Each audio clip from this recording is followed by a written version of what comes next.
Ladies and gentlemen, Banter for Believers.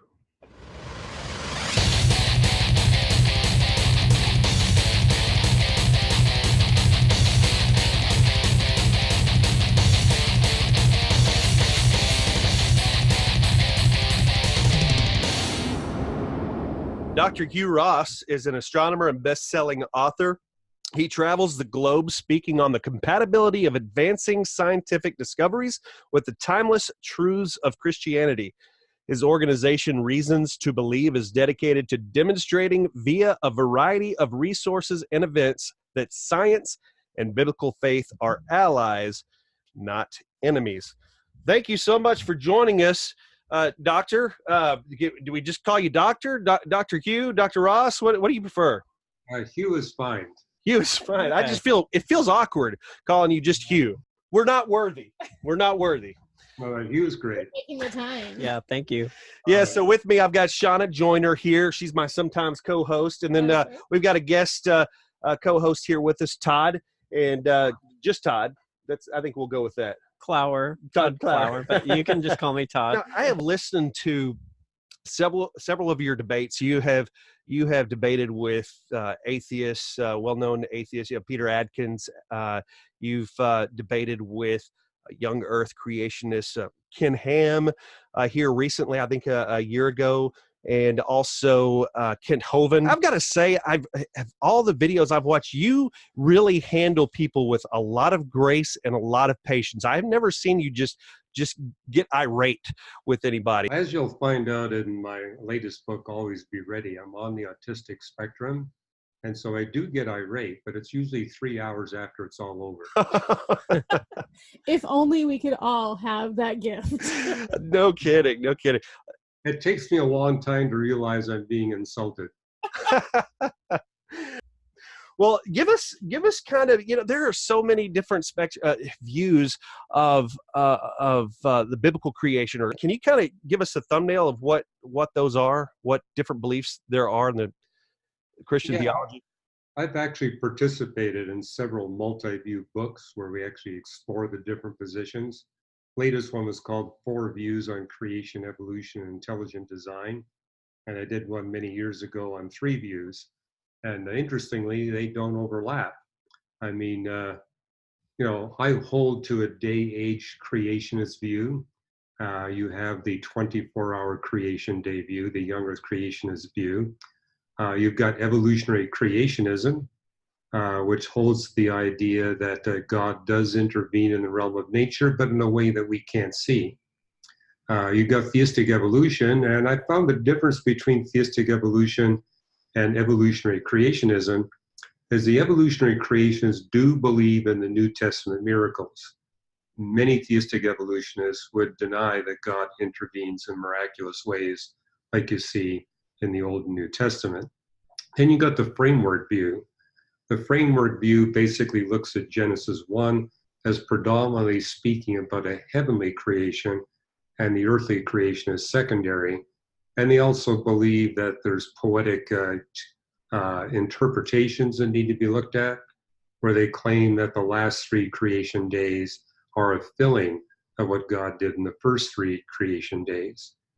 Then you've got what's called the intermittent day view, which is the idea that the creation days are 24 hours, but there's an age between each of these 24-hour days. Then you got the revelatory view, the idea that God took 144 hours to tell us what he did over billions of years. And there's more, but I'm presuming that's enough to satisfy your question. Yeah, I don't know if that satisfies me. I mean, you could spend an eternity, I think, kind of going over all these views and what it encompasses. Those are the predominant ones. Yes. So you kind of land on which position again? Yeah, I call it day-age creationism. Some people call it progressive creationism.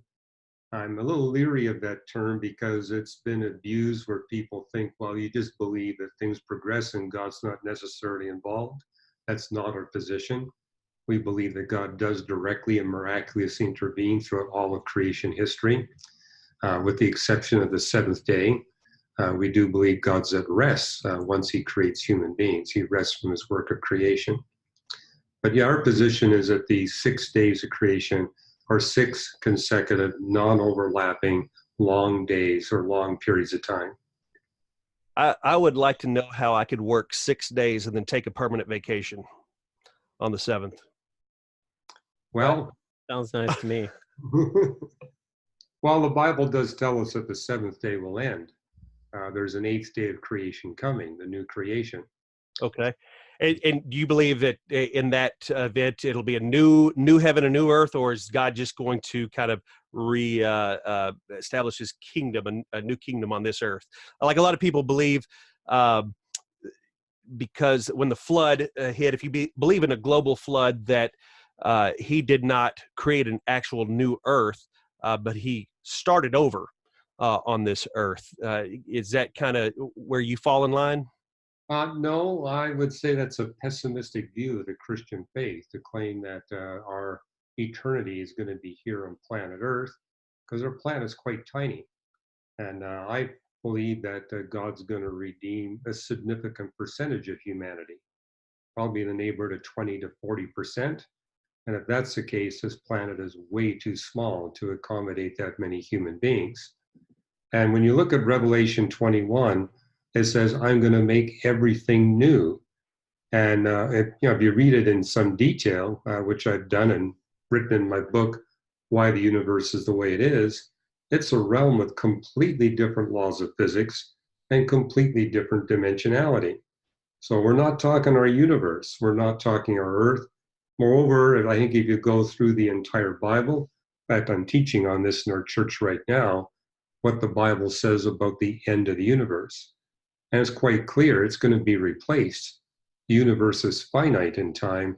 A time will come when God will no longer need it.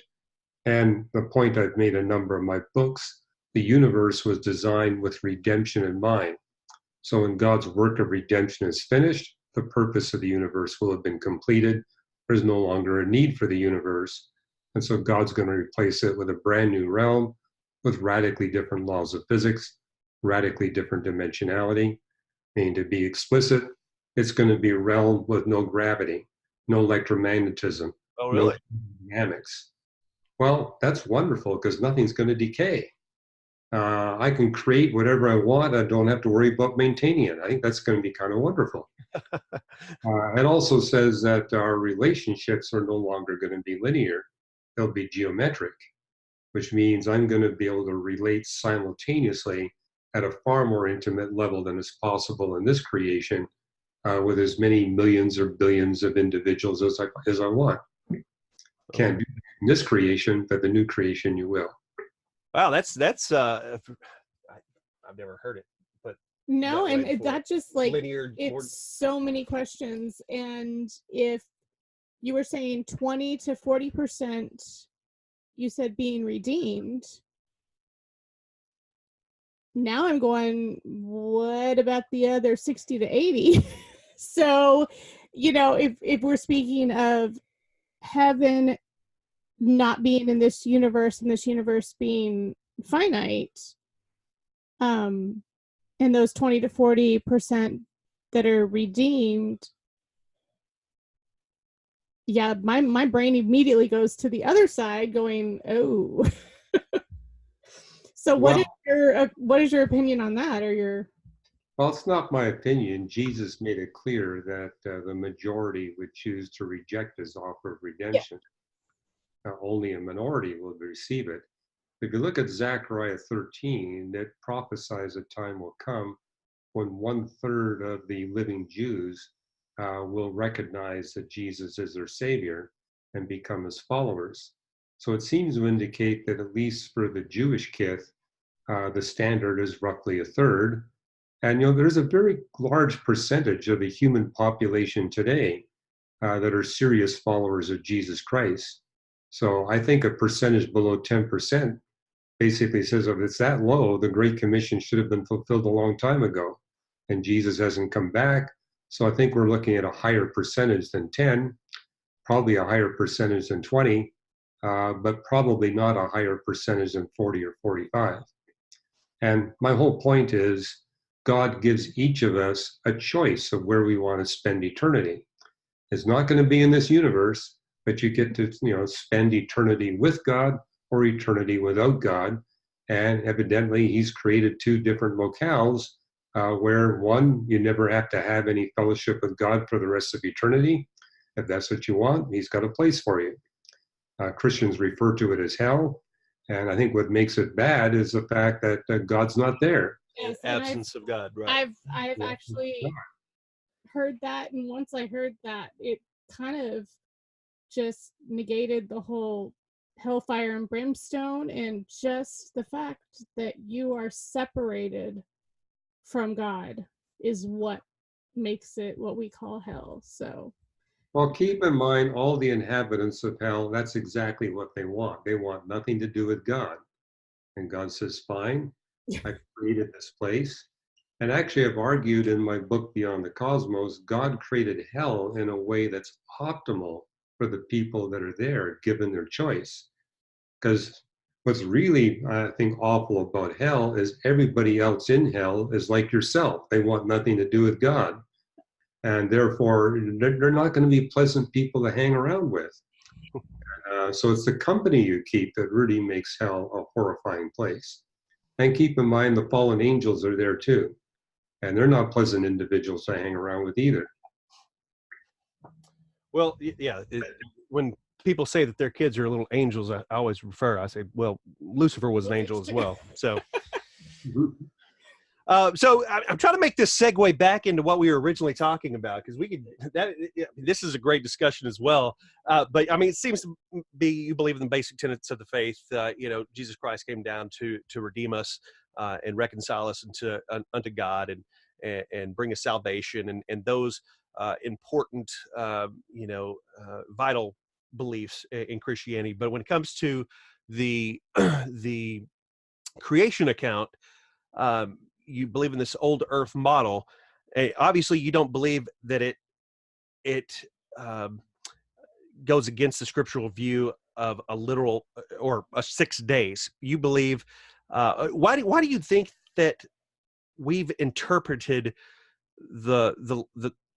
it as a literal day, 24-hour creation? Well, let me be clear. I have no problem signing a doctrinal statement that I believe that God created in 6 literal days, based on the fact that the Hebrew word yom, that's translated as day, has 4 distinct literal definitions. That gives you 4 different options on what to do with those 6 days. They could be 6 periods of just a few hours, 6 daylight hour periods, 6 24-hour periods, or 6 extended finite periods of time. Now, the reason I hold to the view that I do, it's the only way that I can read through all the creation texts in the Bible and not have them contradict one another. I mean, that's my main critique of the young earth creationist view, is that it's not possible to read the whole Bible and its creation text literally and consistently. They claim they're reading it literally, but they're not reading it consistently. There's 66 books. Mm-hmm. And, to come up with a correct interpretation, your interpretation has to be such that none of those 66 books contradicts one another. Do you think when we were interpreting the scripture, we were just being lazy? Just said, it's 1 day, it's 2 days, 3 days. Well, notice that this is predominantly an English language controversy. Mm-hmm. People who speak languages where the vocabulary size is much smaller than it is in English don't seem to have an issue, because their language is also one like Biblical Hebrew, where the nouns have multiple literal definitions. I find it helpful to point out to audiences that you see the word eres translated earth in Genesis 1. It's got 5 distinct literal definitions. And the contrast is Biblical Hebrew as a language has only 3,000 words if you don't count the names of people and cities. English, by comparison, has got 4 million words. So that's the challenge. People always tell me, why are there so many English translations? Well, you're taking a tiny vocabulary language and translating it into an enormous vocabulary language. So in order to get the full sense of the original, you're going to need 40 different translations. And it's just getting more confusing, too, the English language. I mean, we're using the word literally as figuratively now. I mean, when we say, I literally caught on fire yesterday. but no, figuratively, I mean. Yeah. Yeah. So I read that there's not really a better word in ancient Hebrew to indicate like a long period of time than the word yom. Is that correct? That's correct. And you can go to both Young Earth Hebrew scholars and Old Earth Hebrew scholars, and that's one thing they do agree on. I mean, they do have a word for year, but if you want to talk on an extended finite period of time, yom is basically your only option. Other words that have been suggested can mean extended time without limit. And that's not what you'd want to do if you're talking 6 epochs. So those Hebrew words for time going on into eternity wouldn't work. You have to go with the word yom. Okay. So, what was the definitive scripture? I think you talk about in one of your interviews, there was a definitive verse in Genesis 2 that really caused you to believe that the earth was old. Hey, you believe 4.34 million years, or billion years rather? Is that kind of where your stance is? 4.5662 billion. Okay. 4.5662. That was my Okay. guess, actually. I would have failed the test, but so what was the definitive scripture? Because you talk about Adam and what he had to do in the garden and tend to the garden and then naming the animals. Can you kind of go over that for Well, us? I'll go back to when I first read Genesis, and that's when I was 17. And the thing I noticed right away, this word day must have at least 3 different definitions, because 3 are used in the text. Creation day 1 is contrasting days and nights. That's day for the daylight hours. Creation day 4, it's contrasting seasons, days, and years. That's day for 24 hours. Genesis 2:4 uses the word day to refer to the entire sweep of creation history. So there's day as a long period of time. And so even without any knowledge of Hebrew, it's got at least 3 distinct definitions. But a thing that persuaded me that it had to be 6 long periods of time, again at age 17, I noticed that each of the first 6 days were bracketed by an evening and a morning. Now, it turns out those Hebrew words also have multiple literal definitions. And given what I saw with the word day, I was suspicious of that. Turns out it was true. But I said at the very least, that evening morning phrase is telling us each of those creation days has a definite start point and a definite end point. And so I was expecting to find an evening and a morning for the 7th day. It's not there. And so I said, maybe we're still in the 7th day.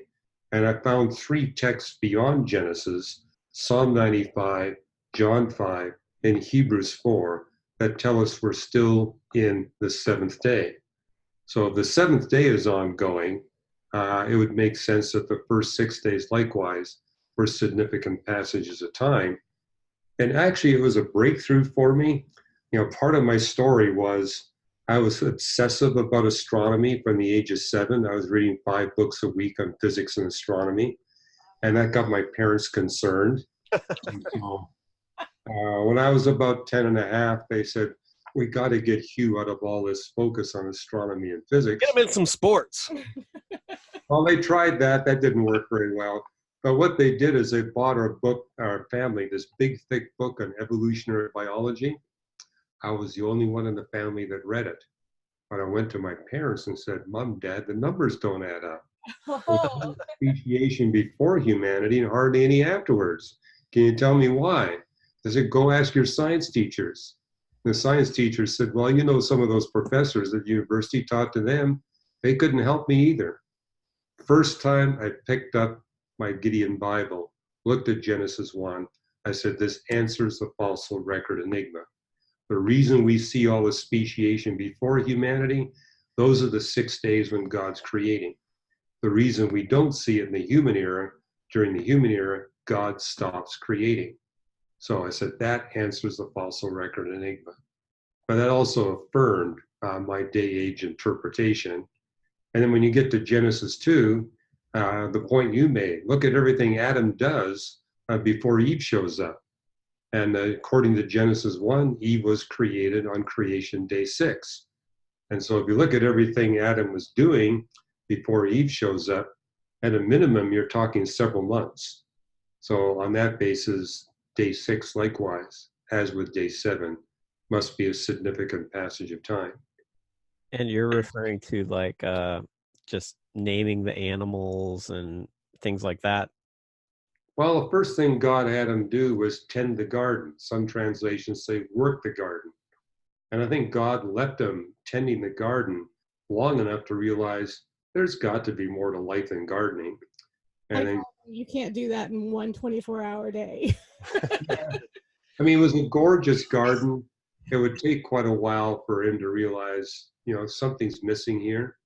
And then what God does is he brings the soulish animals to him. And this is, I argue, is a reflection of Genesis 1. You see the word bara, to create something that didn't exist before, 3 times in the text. First, when God creates the physical universe. Second time on creation day 5, when he makes animals that are not just physical, but also soulish. And so Adam, in naming all these soulish animals, realized, I had a relationship with the plants, but this relationship I'm having with these soulish animals is orders of magnitude more fulfilling. And so he engaged these animals, gave them appropriate names. And I think, as we're all well aware, these soulish animals relate to us humans in different ways. I think he was naming them according to the relationship he had with them. But what does the text say? After he named all the animals, God observed that he was alone.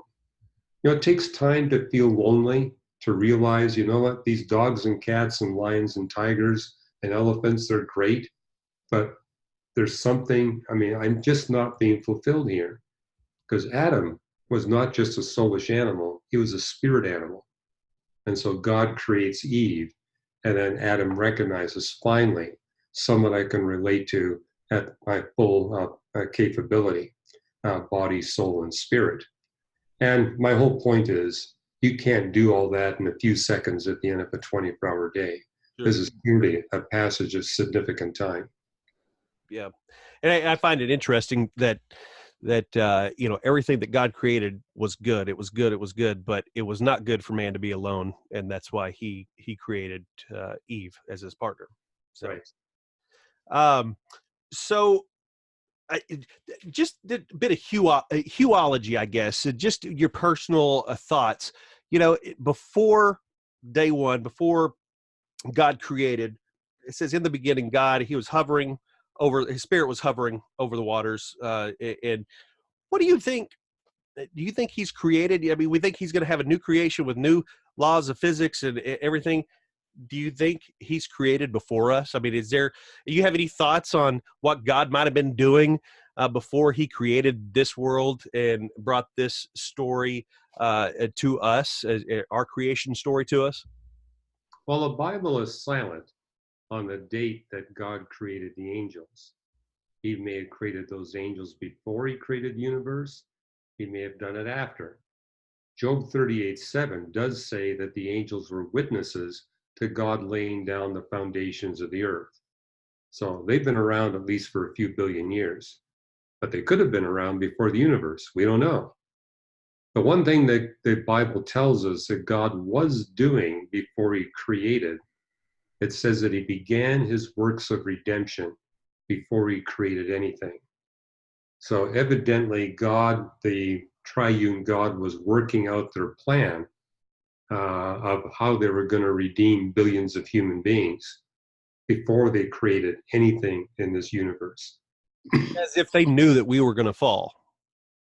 Well, I think, obviously God does know the future, but I think what he was doing was actually predetermining our fall, because he was going to be able to use our fall to bring about a far greater good. I mean, one of the things we need to realize is that Adam and Eve were missing something in the garden before they sinned.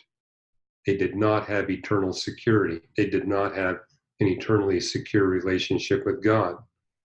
The fall actually makes that possible, where our spirits can be tested. And I've actually argued in a couple of my books that it's actually to our advantage that of all the creatures that God created, the most powerful, the most intelligent one was the one that first fell and rebelled against God, which means we have the opportunity to be tested in the context of evil by the greatest possible test that's possible in God's creation. If you pass that greatest possible test, what else can possibly shake you? An analogy I've given in a couple of my books is to say, well, I have a PhD degree and I got a little diploma that says PhD on it. It guarantees that never again will I have to be tested for my competency in astrophysics. And it's based on the concept I've already been subjected to the most challenging tests, so it's pointless to test me again. Well, likewise, no one gets to the new creation without having been exposed to the most challenging tests. And the only ones that get in are those that have passed the test.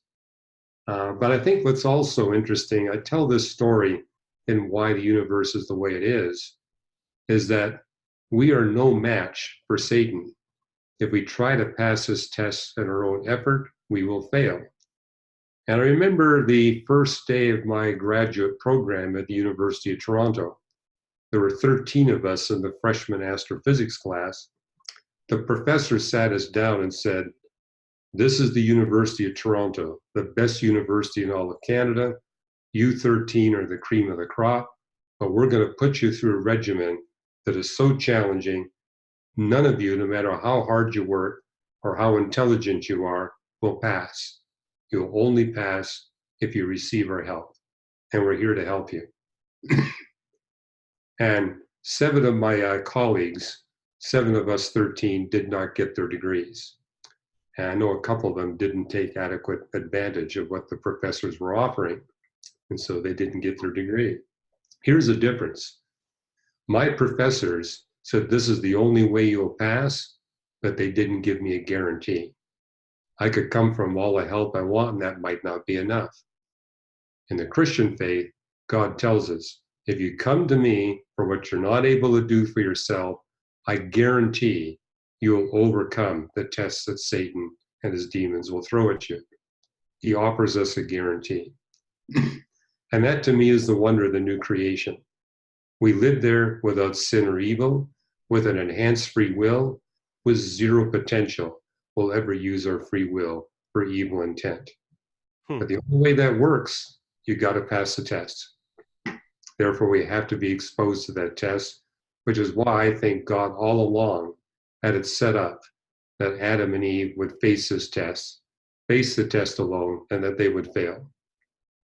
Oh, that's good thoughts.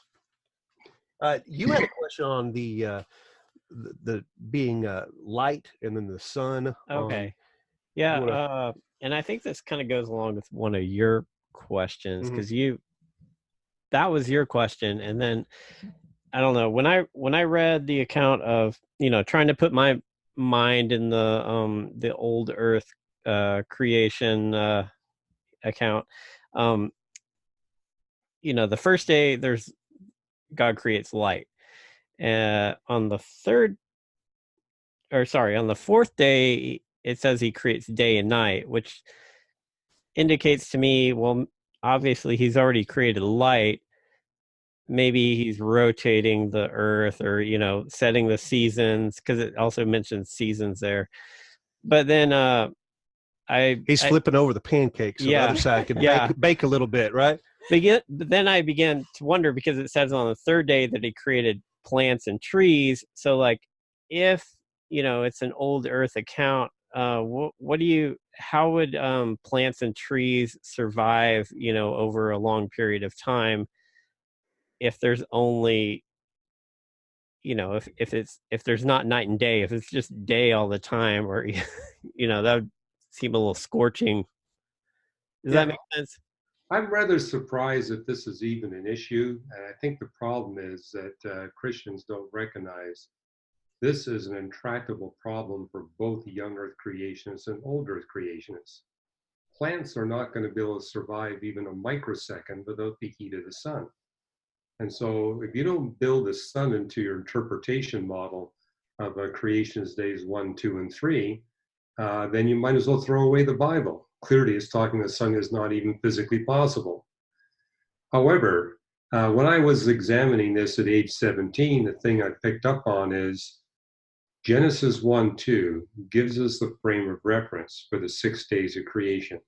The Spirit of God is hovering over the surface of the waters of planet Earth, which means we're to understand the account of the 6 days from that perspective, from that point of view of an observer looking up at the clouds, not down on the clouds. It's on the surface of the waters. And yes, it says in Genesis 1:1, in the beginning, God created the heavens and the earth. And incidentally, there is no word in Hebrew for universe. They have this phrase instead, shamayana, rests with the definite articles. It means the entirety of the universe, including all matter, energy, space, and time. So Genesis 1:1 implies that light was there from the beginning, but it was dark on the surface of the waters because Earth's atmosphere was opaque to light. Now, that actually says that explicitly in Job 38:8 and 9. It tells us there that God had blanketed the seas with clouds that kept the seas dark. So there's explicit why there was no light on the surface of the earth at that time. And when you look at creation day 1, notice it doesn't say that God created the light or made the light. He did that in the beginning. It says, let the light be.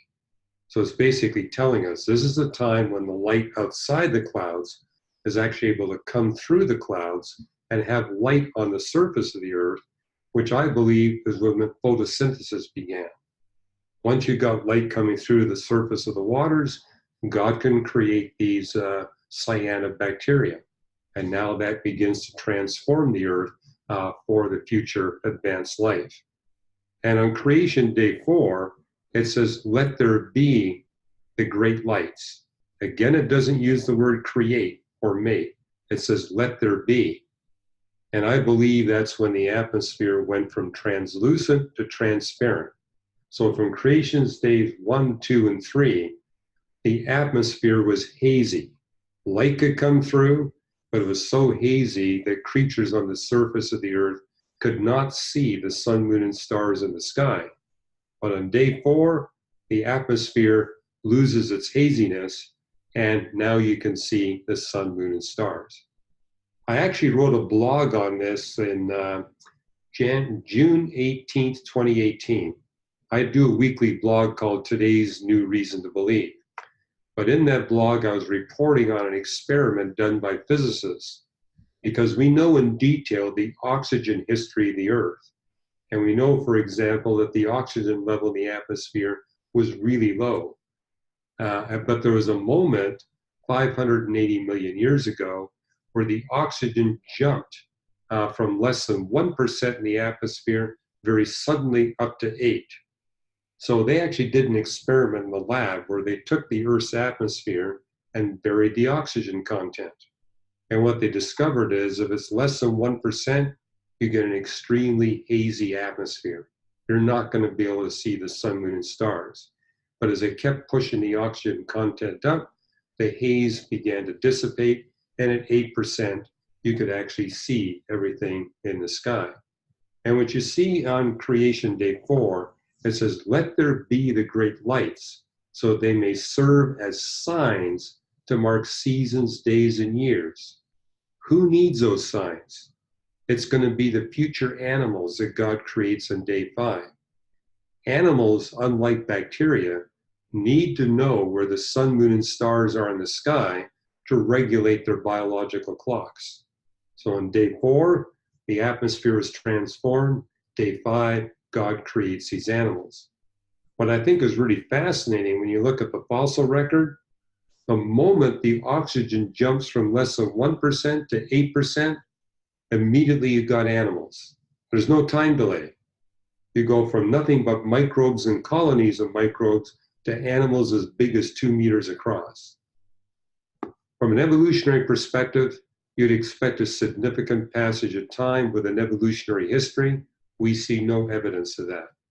Neither do we see evidence of evolutionary history for the Cambrian explosion, which happened shortly thereafter, where the oxygen content suddenly jumped from 8% to 10%. 10% is the minimum that you need for animals that have got digestive tracts, a circulatory system, a brain, and a heart. But the moment it hits 10%, immediately you got those animals. No time delay. And you got them in almost as much variety as we have on the earth today. They all show up at once. So I take it you don't believe yourself in evolutionary creationism. No, I don't. So what do you think the modern man, 8,000, 10,000 years ago, I came? would argue that we humans have been around since sometime during the last ice age. I say that because Genesis 2 tells us that God created Adam and Eve, put them in a garden where 4 known rivers come together: the Pishon, the Gihon, the Tigris, and the Euphrates. Today, only 2 of those rivers flow. The Gihon, the Pishon have long ago ran out of snow and ice. But during the last ice age, there was snow and ice feeding the Gihon and the Pishon. They come together in only one location. That location today is more than 200 feet below sea level. But during the last ice age, it would have been 50 to 80 feet above sea level. And so that tells me God must have created Adam and Eve sometime during the last ice age. That also explains why the earliest artifacts of humans show up both in the Persian Gulf and East Africa. Because during the last ice age, there were 3 relatively brief epochs when there was an easy migration route from the Persian Gulf into Africa. It was actually a land bridge joining Arabia to East Africa. And you could just walk up the Gihon River, easy walk right into Africa. So in that context, it explains a lot. So are you, so if that's your stance, then I guess an obvious question that would come up from somebody, I guess, pressing back on that would be Adam and Eve's genealogy, just sort of adding up the years, that genealogy we all skip when we're when we're reading through things. But I mean, like, so I guess you would be saying that they showed up in the Ice Age, but then lived for, I guess how many, thousands of years or whatever until 6,000 to 8,000 years ago. Am I understanding that right? As far as biblical Old Testament genealogies go, it's quite straightforward to show that none of them are exhaustive. They all drop names, they all drop generations. And what you see in Genesis 5 and 11, it selects 10. So there's only 10 names in each genealogy. If you go to Luke, you see that it throws in an 11th name for the Genesis 5 genealogy. And keep in mind that in biblical Hebrew, the word for father is identical to the word for grandfather, great-grandfather, great-great-grandfather, etc. Same thing's true of the word for son. It can mean grandson, great-great-grandson, etc. And so the English translation takes out a lot of the ambiguity that's in the original Hebrew. And it's just, when I looked at the text, what I realized is what we might be getting here are the 10 patriarchs that died a natural life or got taken by God, like Enoch. Because my calculations show, based on what we see in the flood chapters, this was a time when the vast majority of humanity did not die a natural death. They were being murdered by their fellow man. In fact, in my book, Navigating Genesis, I show you a mathematical table basically pointing out that at least 95% of humans living in the days before the flood had their lives terminated by murder. I mean, what's chilling to think about, they had the potential to live 969 years, but probably their average lifespan was less than the average lifespan today, because people are being killed in their 20s and 30s and 40s and not able to finish out. So maybe what we're getting in Genesis 5 and 11 are those few individuals that actually survived being murdered by their fellow man and actually got to live 800, 900 years. But I think All scholars, in fact, I've argued this with young Earth creationist Bible scholars. They say, yeah, there's got to be some missing names in those genealogies. The big debate is how many. But I'm comfortable with an ice age origin for human beings. I also think the flood took place during the last ice age because of how long it took for the waters to recede. 7.5 months for the waters to recede. And if we're only talking rain and not snow and ice melt, it would be a much faster receding of the waters. And so I believe this was at a time when there was a huge pack of ice and snow over that whole region. It explains why it took that long for the waters to run out into the Indian Ocean. Are you familiar with Yale professor David Gelernter? Yes. Yeah, I guess, or just recently, I mean, he's been a proponent of evolutionary biology, and just recently he turned his back on evolution and stated that intelligent design is a serious option. Now, I think intelligent design it can also be differ from biblical creation or what we believe accounted God creating everything. But it's he actually said there are a lot of bullies in the scientific community that they will not entertain the idea of us being created. Have you found that that's been your experience in the scientific community? Well, I mean, I'm a physical scientist, and so I've found that my peers are quite tolerant of my beliefs. I don't see any evidence that people in physics or astronomy or chemistry are being denied academic posts simply because they're Christians or simply because they believe that God miraculously intervened in the history of life. Where I do see some pushback is when people begin to think you doubt the data. And that's something we make clear reasons to believe. We're not calling into question the data, we're calling into question the interpretation of that data. But yeah, if you as a Christian challenge the validity of the data, then I think you're going to receive some, quote, persecution, because you're basically labeled as denying reality. And what I mean by that is, if you deny that life has been here for billions of years, you're going to get a reaction from your scientific peers because they say, look, there's overwhelming evidence. Look at all the coal. Look at all the oil. Look at the marble. Look at the limestone. There's no way you're going to get that in just a few thousand years. This is evidence of a long history of life. And just to be clear, a lot of in fact, I don't know of any evolutionary biologists who would defend Darwinism the way Darwin did. Mm-hmm. They basically reject that model. They've come up with a more sophisticated model. It's still naturalistic and materialistic, but they bristle when you label them a Darwinist because they say, well, we're not Darwinists. Darwin had a way too simple model. And so, they will appeal to gene exchange as well as mutations and natural selection. The original Darwinian model only had natural selection in it.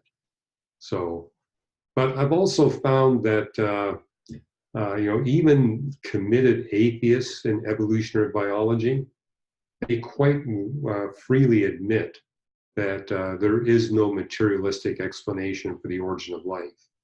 They freely admit that you cannot come up with a materialistic explanation for the Avalon explosion or the Cameron explosion.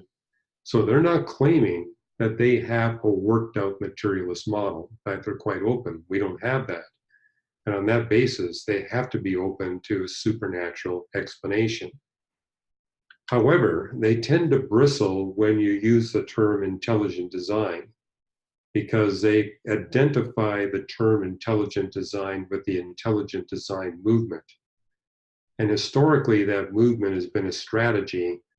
We're going to attack all the evolutionists out there by showing how wrong they are about a materialistic explanation.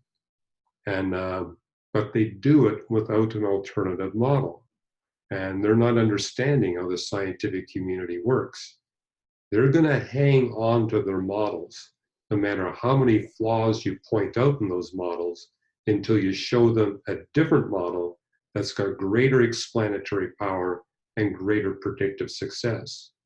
And I've written some critiques of my friends in the intelligent design movement saying, if you want to have an impact on these secular scientists, you have to do it through a testable predictive model, which means you can't duck the question on the age of the earth and the age of the universe. You have to take a position, and you can't duck who the intelligent designer is. If you identify the intelligent designer, if you come up with dates for when all these things happen, now you're going to get the attention of the scientific community, and they're going to say, well, let's compare your model with our model. And that's what we do at Reasons to Believe. We go on university campuses, we engage the secular professors there, and we invite them to critique our model. That's one way to get scientists engaged. They love to criticize. So we say, we're not going to criticize your model. We invite you to critique our model. Show us where the weaknesses are. Show us where the strengths are. And it's a great strategy because It is sneaky. That is a good strategy. well, they get surprised when they see how strong the model is. I mean, and we get to engage it. And we've seen some come to Christ through that strategy. Amen to that. So if we are in day 7, Right. then God resting is just from the actual creation, because I feel like he's probably been working harder if this is day 7. I feel like creation was the easy part. Now he's got to deal with us. So, Well, bringing up something important, that's the principle of the Sabbath. We stop doing our regular employment to focus on the most important issues of life. That's what the Sabbath is all about. Take time away from your busy work schedule and spend time thinking about the most important issues of life. I love that. Okay, and that's what God's doing. He's finished his work of creation, but now he's really focusing on what's most important on his agenda. Now it's the overtime. I mean, in the 7th day, that's what he's really working on, the redemption of billions of human beings. And when his redemptive work is complete, he will create again.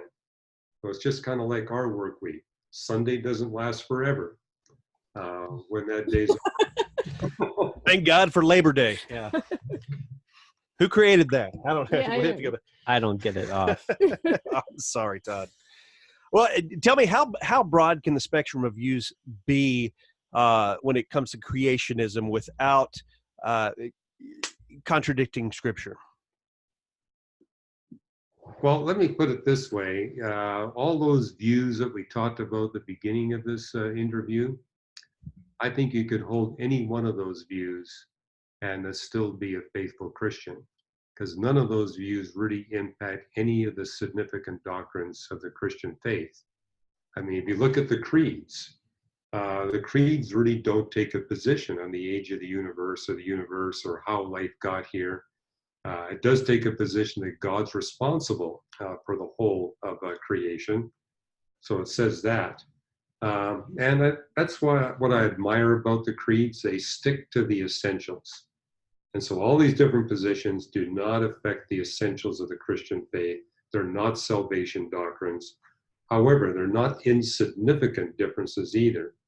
Because I would argue, although they're not crucial for salvation, they are crucial for evangelism.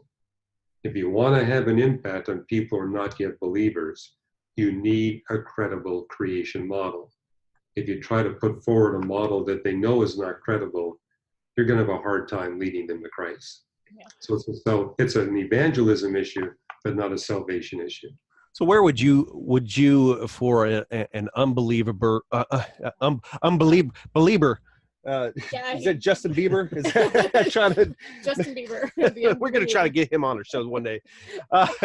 For an unbeliever to not have really any knowledge of the Bible, where would you suggest an unbeliever start in his journey? Well, I mean, most of us have reasons to believe are adult converts. Mm-hmm. And we've experienced is that it's God's book of nature that brought us to God's book of scripture. And that's something you do see in the creeds, that God revealed himself through 2 books, the book of nature and the book of scripture. And all unbelievers have been exposed to the book of nature. That's something they know, that's something they experience. So in our evangelism, we encourage people to begin there. Find common ground with the unbeliever. Just like you, they've been exposed to the book of nature. Start there and find some ways where you can use the book of nature to bring them to the book of scripture. Well, Dr. Hugh Ross, do y'all have anything final words? I had a question about, the few times that you kind of mentioned the fossil record and things like that. I was wondering how, I guess like the fossils that we have of like Neanderthals or anything like that would fit into your model. Are those just, deformed people, or, like how does that fit in? Well, there's a lot of fossil evidence for Neanderthals. So clearly they did exist. When you look at the bones, clearly they are morphologically distinct from us humans. They've got shorter arms and shorter legs. The nasal capacity of Neanderthals is enormous compared to us humans. The hole that takes the spinal cord's got a different shape. The jaw structure is different. And when you look at the DNA, there's a 1% difference from the DNA parts that we can compare. So they're clearly a distinct species. And they've been here on Earth quite a bit longer than we humans. Notice their technology did not advance. Their technology is basically at the level of what we see with chimpanzees today. Whereas with humans, you see an explosion in technological advance that continues to this day. So, and we were talking to Ian Tattersall. He's probably one of the more famous physical anthropologists and atheists. But he was one that pointed out that what would really be good for our model, he says, notice that we have about a dozen different species of bipedal primates that preceded human beings. But to this date, we don't have any fossil evidence of these bipedal primates, non-human bipedal primates in Australia, North America, or South America. We have a whole lot in Africa, quite a bit in Asia, a little bit less in Europe, but nothing in the New World for Australia. And he says, notice what happened when humans came into Australia. Quickly, they drove to extinction more than 94% of the large-bodied bird and mammal species that existed there. In North America, the extinction rate was 73% when humans came over the Bering Land Bridge. South America, 79%. Guess what the extinction rate was in Africa?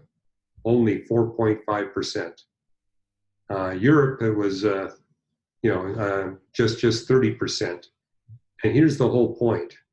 God knew ahead of time that we would sin and we would begin to abuse the animals that we most needed to launch and sustain our civilization. So in anticipation of that, he created these dozen species of bipedal primates, where each successive one was a little bit better at hunting with weapons large-bodied bird and mammal species. Basically, over time, training those animals. When you see a tall mammal on two legs with a weapon in its hand, run. Keep in mind what you see in the book of Job. God designed these animals to relate to us, to form relationships with us, and to serve and please us. However, with sin, we're likely to take advantage of that and literally kill these animals off. And so God ahead of time said, I'm going to create these bipedal primates and basically train these animals. You better be careful when you see tall bipedals with weapons. And hence in Africa, these animals survived, whereas in Australia, they got wiped out. And notice the Aborigines in Australia never got out of the Stone Age. Likewise, the natives in North and South America were not able to get out of the Stone Age, and their populations were low. So we needed those animals. So I think they're all specially created as well. In fact, I see papers saying if you've got a land mammal that weighs more than 7 pounds, conservation field studies show they will go extinct before they evolve. And in all of human history, we've yet to see the appearance of even one new mammal species. How many have gone extinct? Half of them. There were 8,000 here at the time of Adam and Eve. There's only 4,000 left today. That's another powerful argument against naturalistic evolution. When you look at the creation day 7 where God's not creating, look at the statistics. You said you have a question? I'm going to ask your stance on the dinosaur thing with at same time as humans, or no? Yeah, you got the Kent Hovens that I believe the dinosaurs roamed the earth. Well, and I remember being in an elementary school class, and I'm one of these that I was born on a Monday, and my parents literally had me in church on Sunday. My mom was out of the hospital. I was in church on Sunday. And as a child, I remember my teacher remember the sermon? Huh? Did you remember that sermon that morning? I think I slept. I was resting on the 7th day. It had been a rough week for me. I remember a teacher talking about this and saying that there was no way that dinosaurs and man could, be on the earth at the same time. And again, elementary school.